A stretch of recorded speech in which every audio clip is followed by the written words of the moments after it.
భీముని పట్టణంలో సచ్చిదానంద వర్మ అనే ఊరి పెద్ద ఉండేవాడు. అతను ఊరి ప్రజల వివాదాలకు న్యాయంగా పరిష్కారం చెబుతాడని ప్రతీతి.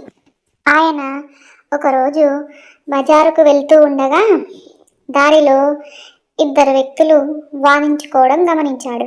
ఆ ఇద్దరిలో ఒకతను జమీందారు, మరొక అతను ధాన్యం బస్తాలు మోసేవాడు.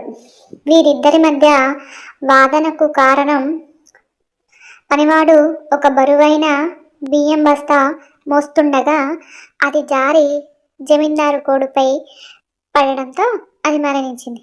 దాంతో జమీందారు ఆ పనివాడితో, అన్యాయంగా నా కోడిని చంపేశావు, ఆ కోడి కనీసం ఇంకో సంవత్సరంలో ఎన్ని గుడ్లు పెట్టేదో అంత వెల చెల్లించు అన్నాడు. పనివాడు, అయ్యా నేను బీదవాడిని, అంత డబ్బు చెల్లించలేను, పొరపాటున బస్తా చేజారి కోడి మీద పడింది, నన్ను క్షమించండి అని అంటాడు. కోడి వెల మాత్రం కట్టగలను అన్నాడు. చుట్టూ జనం గుమిగూడారు. ఇంతలో అక్కడికి సచ్చిదానంద వర్మ రావడం చూసి జనం అతను సరైన తీర్పునిస్తాడని ఆశించారు. జమీందారు పనివాడు సచ్చిదానంద వర్మతో జరిగిన విషయాన్ని వివరించారు.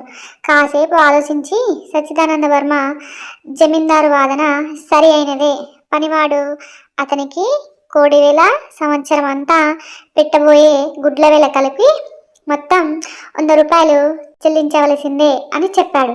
అది విని అక్కడున్న వారంతా ఆశ్చర్యపోయారు. వారికి అతని తీర్పు అన్యాయంగా అనిపించింది. పనివాడు ఎంతో నిరాశపడ్డాడు. సచ్చిదానంద వర్మ, నా తీర్పు ఇంకా ముగించలేదు అని కొనసాగించాడు.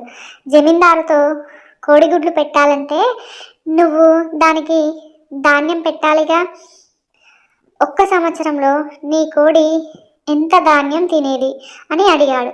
2 బస్తాలు స్వామి అన్నాడు జమీందారు. అయితే ఆ 2 బస్తాల ధాన్యం వెలను నువ్వు పనివాడికి ఇవ్వు అన్నాడు. సచ్చిదానంద వర్మ ఆయన తీర్పు అర్థం కాక జమీందారు అయోమయంగా చూశాడు. ఏమీ లేదు, రాబోయే సంవత్సరంలో నీ కోడి ఇవ్వబోయే లాభం నువ్వు ఆశిస్తున్నావు, మరి సంవత్సరాంతం కోడికి నువ్వు పెట్టే ఖర్చు ఏమవుతుంది? కోడి లాభం అతను నీకు ఇవ్వాలంటే ఆ కోడికయ్యే ఖర్చును నువ్వు అతనికి ఇవ్వాలి కదా అంటూ వివరించాడు. సచ్చిదానంద వర్మ 2 బస్తాల ధాన్యం వెల తనకు రాబోయే 100 రూపాయల కంటే ఎక్కువ అని గ్రహించాడు. జమీందార్ గుమిగూడిన జనమందరూ తీర్పు విని సంతోషించారు. పనివాడు పొరపాటున కోడిని చంపాడు కాబట్టి తనకేమీ ఇవ్వనక్కర్లేదని జమీందారు ఒప్పుకున్నాడు.